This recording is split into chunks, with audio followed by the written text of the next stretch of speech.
وأحسن منك لم تر قط عيني، وأجمل منك لم تلد النساء.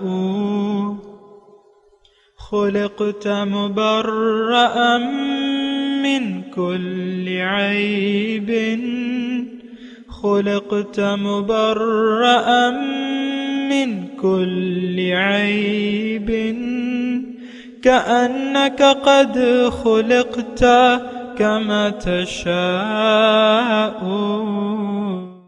كتاب أنزلناه إليك مبارك ليدبروا آياته وليتذكر أولو الألباب. یہ کتاب برکت والی ہے جسے ہم نے آپ کی طرف نازل فرمایا ہے تاکہ دانش مند لوگ اس کی آیتوں میں غور و فکر کریں اور نصیحت حاصل کریں. اللہم صلی علی سیدنا محمد وعلی آل سیدنا محمد بعدد کل ذرۃ مئۃ الف الف مرۃ. سامعین و ناظرین کرام، السلام علیکم ورحمۃ اللہ وبرکاتہ. سامعین کرام، سورہ نشرح آج آیت نمبر 1 سے 8 حصہ اول. آج کا موضوع، کیا دعوت اللہ کی ذمہ داری ہماری نہیں ہے؟ اس کے ساتھ آج کے سبق کا آغاز کرتے ہیں. سب سے پہلے گزشتہ سبق کا اعادہ ہوگا. بسم اللہ الرحمن الرحیم. شروع اللہ کے نام سے جو بڑا مہربان نہایت رحم والا ہے. فَأَمَّا الْيَتِيمَ فَلَا تَقْهَرْ، تو تم بھی یتیم پر ستم نہ کرنا. وَأَمَّا السَّائِلَ فَلَا تَنْهَرْ، اور مانگنے والے کو جھڑکی نہ دینا. وَأَمَّا بِنِعْمَةِ رَبِّكَ فَحَدِّثْ، اور اپنے پروردگار کی نعمتوں کا بیان کرتے رہنا. سامعین کرام، سورہ الشرح، لفظی ترجمہ الم نشرح لک صدرک. کیا ہم نے تمہارا سینہ تمہارے لیے کھول نہیں دیا؟ وَوَضَعْنَا عَنْكَ وِزْرَكَ الَّذِي أَنْقَضَ ظَهْرَكَ، اور تم سے وہ بھاری بوجھ اتار دیا جو تمہاری کمر توڑے ڈال رہا تھا. وَرَفَعْنَا لَكَ ذِكْرَكَ، اور تمہاری خاطر تمہارے ذکر کا آوازہ بلند کر دیا. فَإِنَّ مَعَ الْعُسْرِ يُسْرًا، پس حقیقت یہ ہے کہ تنگی کے ساتھ فراخی بھی ہے.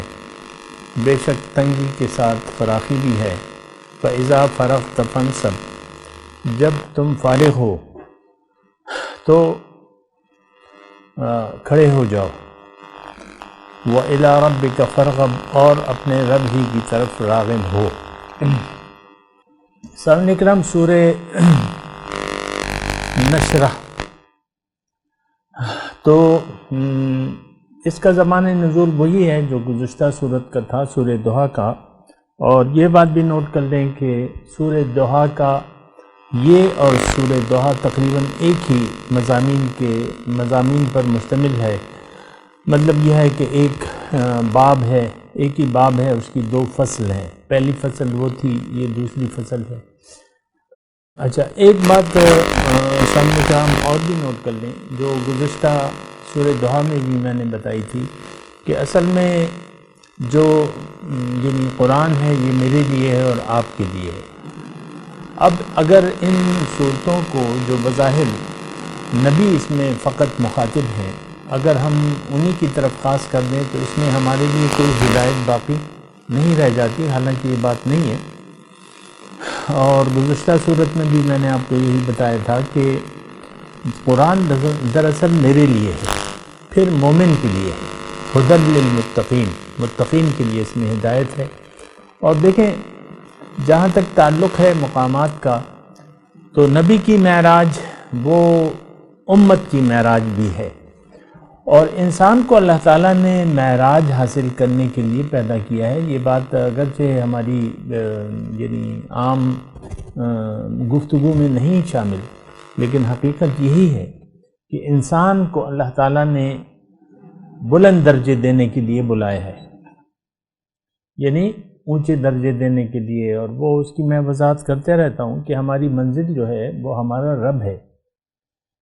وَأَنَّ إِلَىٰ رَبِّكَ الْمُنْتَهَىٰ، اے انسان تیری جو انتہا ہے وہ تمہارا رب ہے۔ دیکھیں ہم نے چلنا ہے رب کے راستے پر اور رب تک پہنچنا ہے، اور جو سیدھا راستہ ہے اللہ تعالیٰ نے اس کے بارے میں قرآن میں واضح طور پہ فرما دیا ہے کہ وَعَلَى اللَّهِ قَصْدُ السَّبِيلِ وَمِنْهَا جَائِرٌ، کہ سیدھا راستہ تو اللہ تک جا پہنچتا ہے اور باقی راستے ٹیڑھے ہیں وہ نہیں جاتے۔ تو اللہ تک پہنچنا جو ہے وہ ہماری منزل ہے۔ یہ بات اگر یعنی آپ جتنی جلدی سمجھ لیں اور یا اپنے آپ کو سمجھا لیں تو بہتر ہے، کیونکہ انسان جس مقصد کے لیے پیدا کیا ہے وہ اپنے مقصد کے راستے سے اگر ہٹ جائے تو وہ اس دھرتی پہ پھر بوجھ ہوگا۔ یہ ایک بات نوٹ کر لیں۔ بہرحال اچھا، دوسری بات اس میں یعنی یہ صورت مبارکہ جو ہے، میں نے آپ کو بتایا کہ وہ گزشتہ صورت مبارکہ اور یہ تقریباً ایک ہی ہیں، اس میں بھی اللہ تعالیٰ نے نبی صلی اللہ علیہ وسلم پہ اپنے انعامات کا تذکرہ کیا تھا، یعنی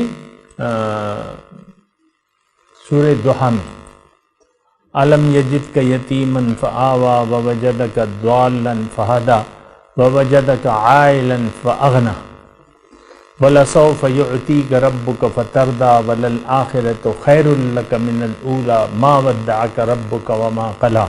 یہ ساری باتیں اللہ تعالیٰ کی توفیق سے اس پہ میں نے بات کی تھی، اور آج کی جو صورت ہے یہ بھی تقریباً اسی کا ایک حصہ ہے، یعنی یہ حصہ نمبر 2 آپ لگا لیں، ایک ہی مضمون ہے تقریباً، اور اس میں اللہ تعالیٰ نے یعنی أَلَمْ نَشْرَحْ لَكَ صَدْرَكَ، کیا میں نے تمہارے لیے تمہارا سینہ نہیں کھول دیا اور تم سے وہ بوجھ ہٹا دیا اور تمہارا ذکر بلند کر دیا۔ 3 باتیں جو ہیں اللہ تعالیٰ نے احساناً فرمائی ہیں کہ میں نے تمہارے لیے یہ کیا ہے۔ تو بہرحال ایک بات جو نوٹ کر لیں وہ یہ ہے کہ سب سے پہلے آپ اس صورت کو اپنے لیے سمجھیں، اس میں اپنے لیے ہدایت یعنی تلاش کریں، اور اس کے مضامین کو یعنی اپنے لیے ایک مشعل راہ بنا لیں، اور اس میں اللہ تعالیٰ نے جو نبی سے وعدے کیے ہیں یا نبی پر احسانات ہیں وہ آپ پر بھی ہو سکتے ہیں، صرف درجات کا فرق ہے۔ نبی کا بہت بلند درجہ ہے، اس تک تو کوئی بھی نہیں پہنچ سکتا، انسانیت میں سے مختصر بات ہے۔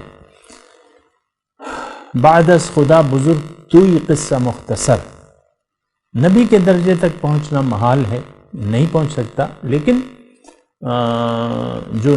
یعنی جو نبی کی معراج ہے میں نے آپ کو بتایا وہ امت کی بھی ہے، امت بھی وہ فوائد حاصل کر سکتی ہے درجات کے حساب کو فرق رکھ کر،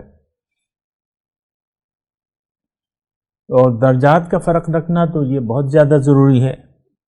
بہرحال تو ایک تو اس میں اب یہ ہے کہ أَلَمْ نَشْرَحْ لَكَ صَدْرَكَ،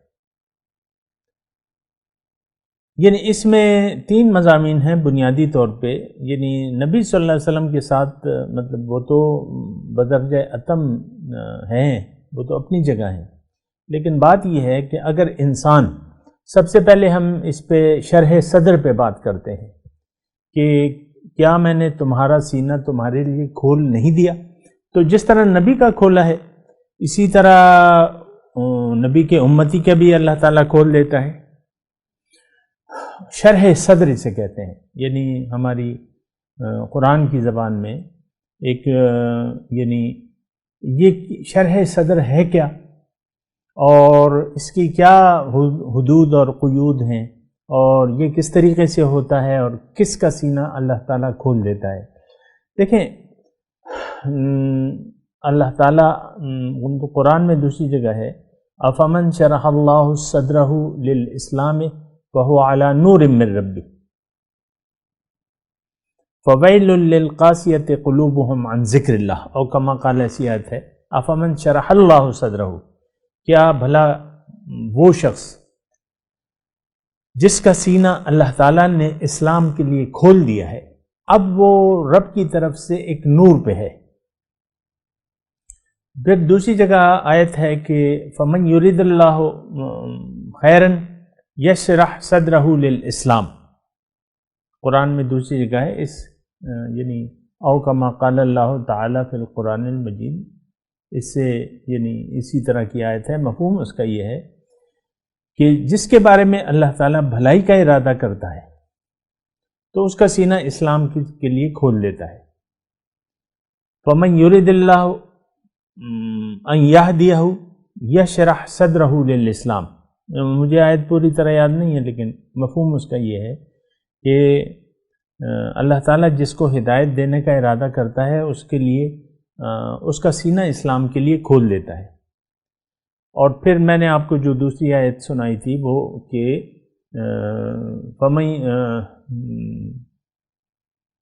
افمن شرح اللہ صدرہ للاسلام فہو علی نور من ربہ، جس کا سینہ اللہ تعالیٰ نے اسلام کے لیے کھول دیا ہے تو وہ ایک نور رب کی طرف سے ایک نور پہ ہوتا ہے، ایک روشنی ہوتی ہے اس کے پاس۔ بہرحال یہ شرح صدر اس پہ یعنی اس کی مزید ہم سوچتے ہیں، اور نبی صلی اللہ علیہ وسلم نے اس بارے میں کیا فرمایا ہے وہ یہ ہے، وہ اس کی تفصیل میں ان آیات کی تفصیل میں نبی علیہ السلام فرماتے ہیں کہ جس کا اللہ تعالیٰ نے سینہ اسلام کے لیے کھول دیا ہے تو وہ کشادہ ہو جاتا ہے۔ الفاظ نبی صلی اللہ علیہ وسلم کی یہ ہیں کہ انفسخہ، وہ کشادہ ہو جاتا ہے۔ تو صحابہ جو موجود تھے انہوں نے سوال کیا کہ حضور یعنی اس کی علامات ہمیں بتا دیجیے کہ جس کا سینہ اسلام کے لیے اللہ تعالیٰ کھول دے اس کی علامات ہمیں بتا دے۔ تو حضور صلی اللہ علیہ وسلم نے جواب دیا کہ 3 علامات بیان کی، التجافی عن دار الغرور والانابۃ الی دار الخلود والتأہب للموت قبل الورود او کما قال۔ اللہ کے نبی نے فرمایا کہ اس کی علامتیں 3 ہیں۔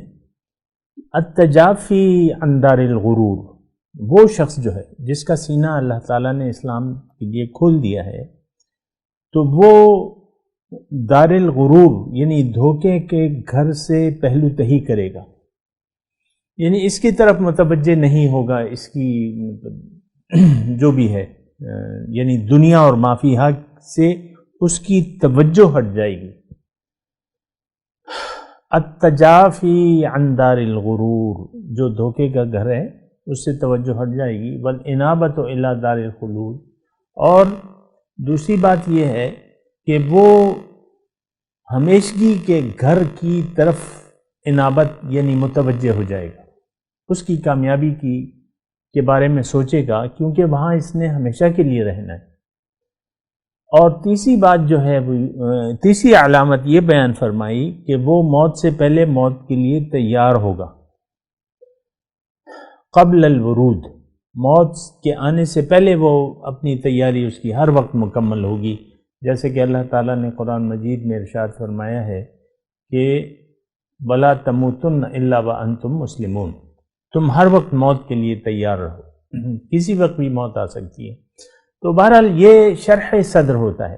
شرح صدر کا مطلب یہ ہے کہ آپ کا یقین جو ہے وہ یعنی کھب جائے، جو اللہ پر ایمان ہے یا دین اسلام یا حضور صلی اللہ علیہ وسلم کی ذات، وہ آپ کی دل میں ایسے کھب جائیں کہ بالکل آپ مطمئن ہو جائیں کہ ہاں اللہ ہی میری منزل ہے، اور اسلام دین میرے لیے ایک دین کی حیثیت ہے، ایک وے آف لائف ہے، ایک طریقہ زندگی ہے، میں نے اسی کے مطابق زندگی گزارنی ہے۔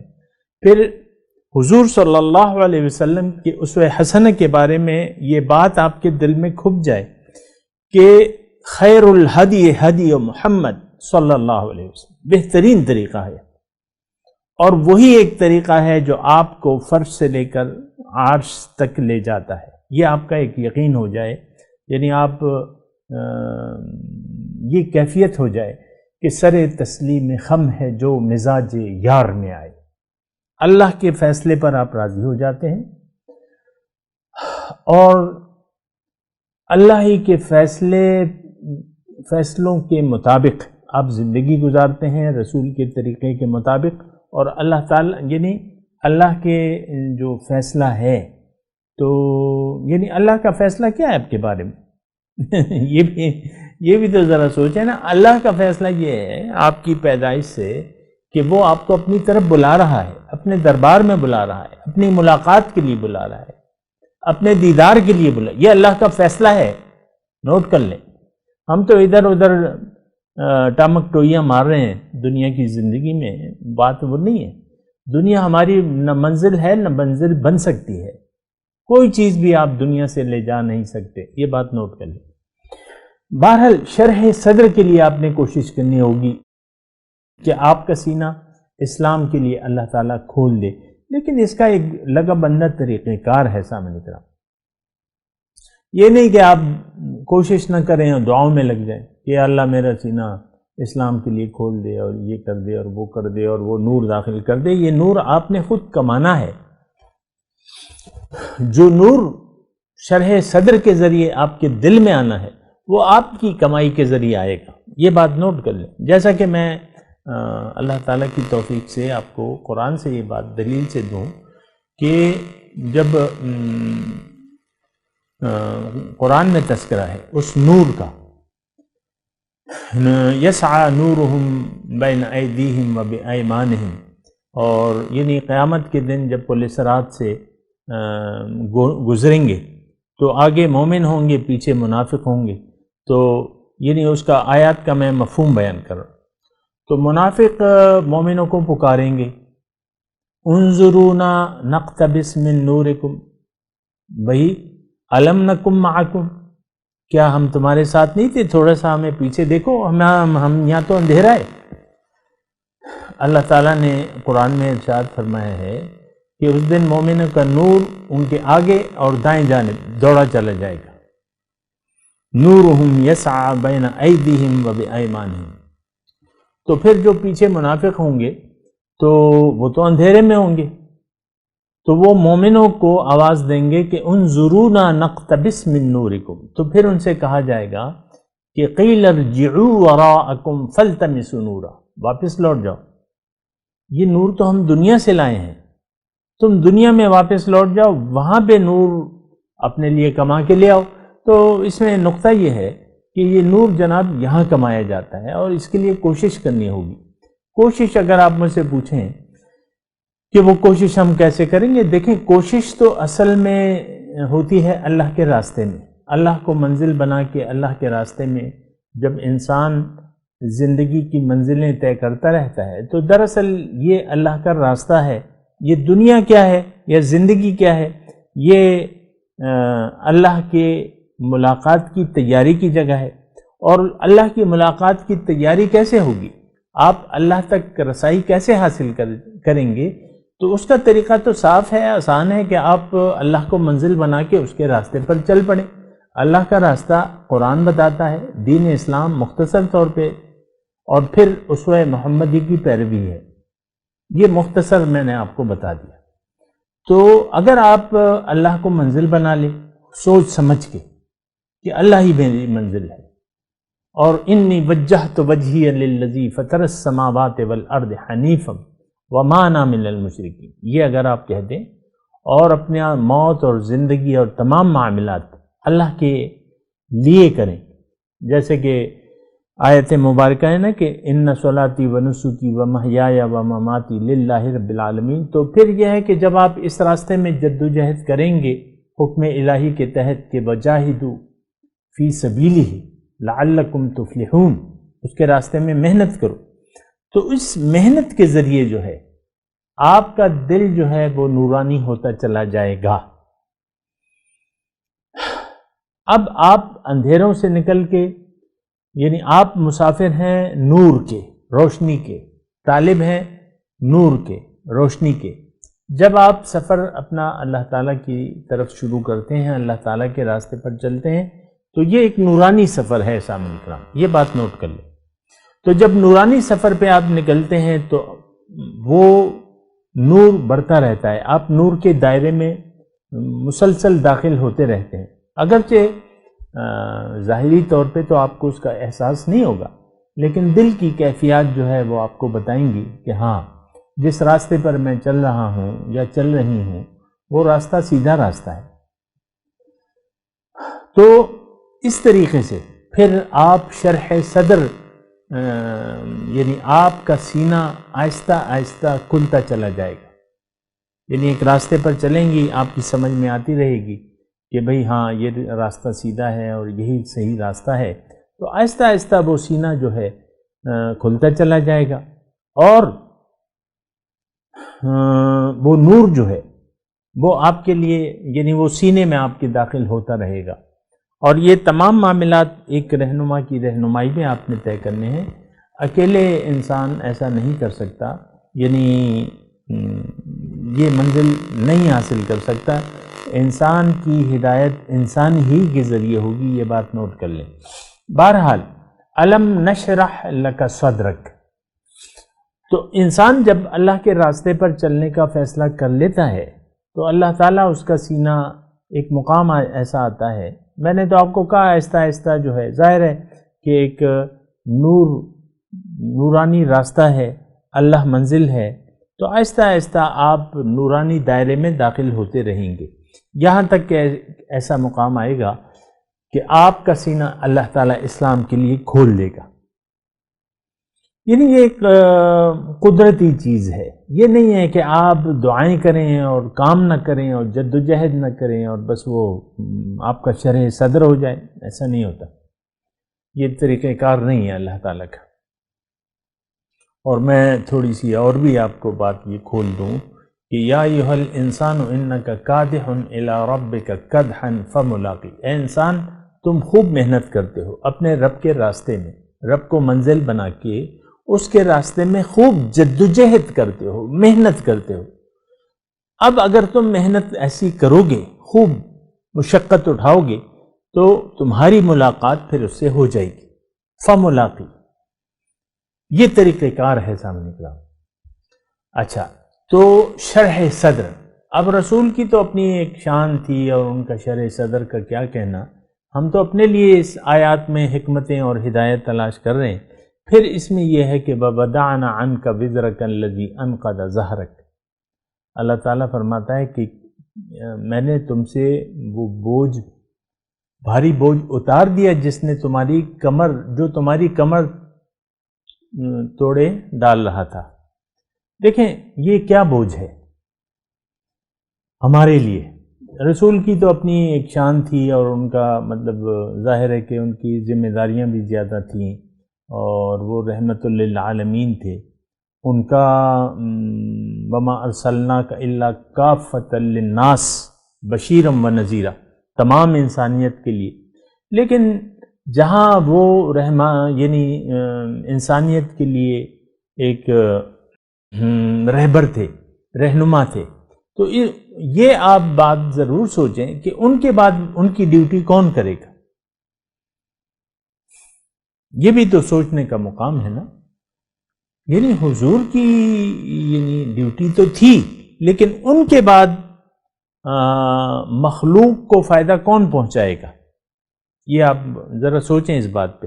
اصل میں یہ بات میں اس لیے بھی کہہ رہا ہوں کہ ہم نے ساری ڈیوٹیاں اور فرائض حضور صلی اللہ علیہ وسلم تک خاص کر دیے کہ بس یہ سوچنا اور امت کے فکر میں گھلنا اور ان کو تمام دنیا کو جو ہے تبلیغ کرنا، اور تو یہ ٹھیک ہے ان کی زندگی میں تو تھی یہ ان کی، لیکن مجھے آپ یہ بتائیں کہ ان کے بعد یہ کام کون کرے گا، یہ وہ پہلو ہے جس پر ہم سوچتے نہیں ہیں، اور یہ ہماری حالت تو بہت بری ہے سامنے کا، ہم تو دنیا کے یعنی پجاری ہیں، دنیا ہی کو ہم نے منتخب کر لیا ہے بطور مقصود حیات، اور اللہ کی یاد سے ہمارا دل خالی ہے، اور دنیا ہی کی آسائش اور آرام کو ہم نے اپنی مد نظر رکھ لیا ہے۔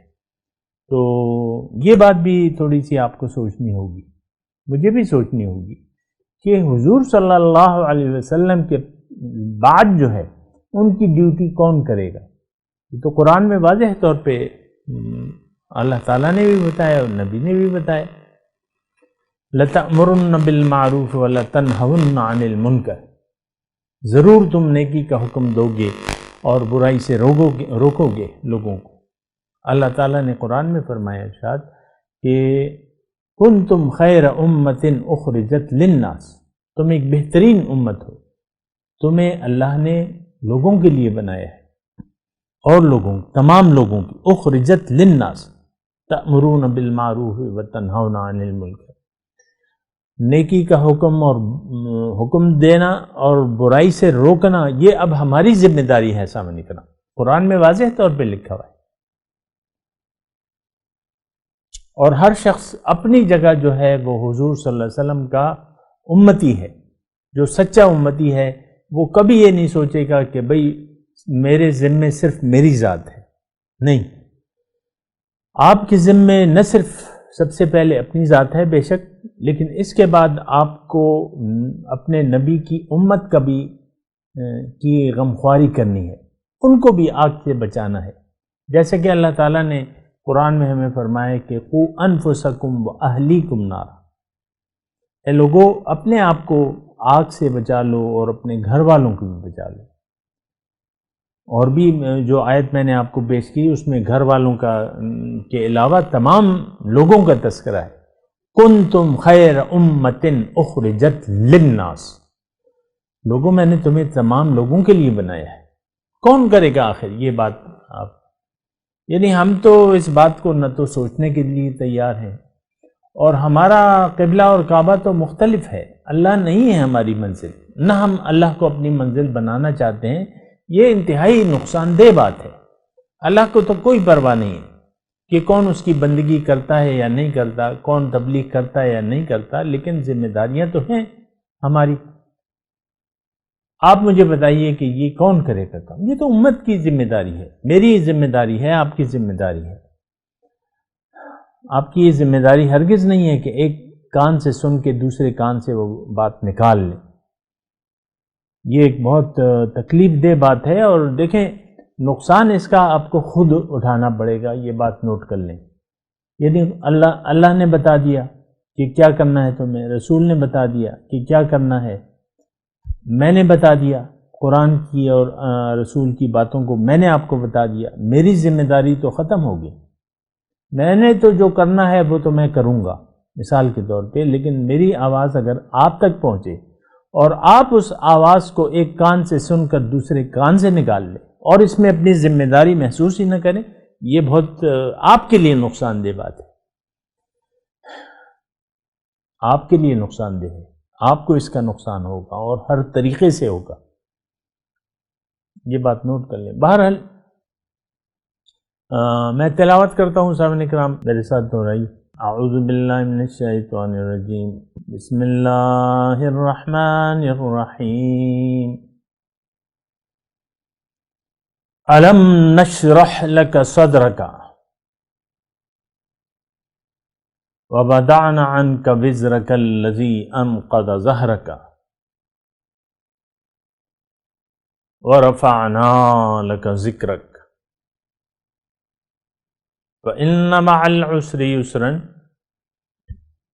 إِنَّ مَعَ الْعُسْرِ يُسْرًا فَإِذَا فَرَغْتَ فَانْصَبْ وَإِلَىٰ رَبِّكَ فَارْغَب. اب ان آیت کی تلاوت اور ترجمہ سنتے ہیں. بسم اللہ الرحمن الرحیم. In the name of God, the gracious, the merciful. أَلَمْ نَشْرَحْ لَكَ صَدْرًا Did we not soothe your heart وَوَضَعْنَا عَنْكَ وِزْرًا and lift from you your burden, الَّذِي أَنْقَضَ ظَهْرًا which weighed down your back, وَرَفَعْنَا لَكَ ذِكْرًا and raised for you your reputation? فَإِنَّ مَعَ الْعُسْرِ يُسْرًا With hardship comes ease.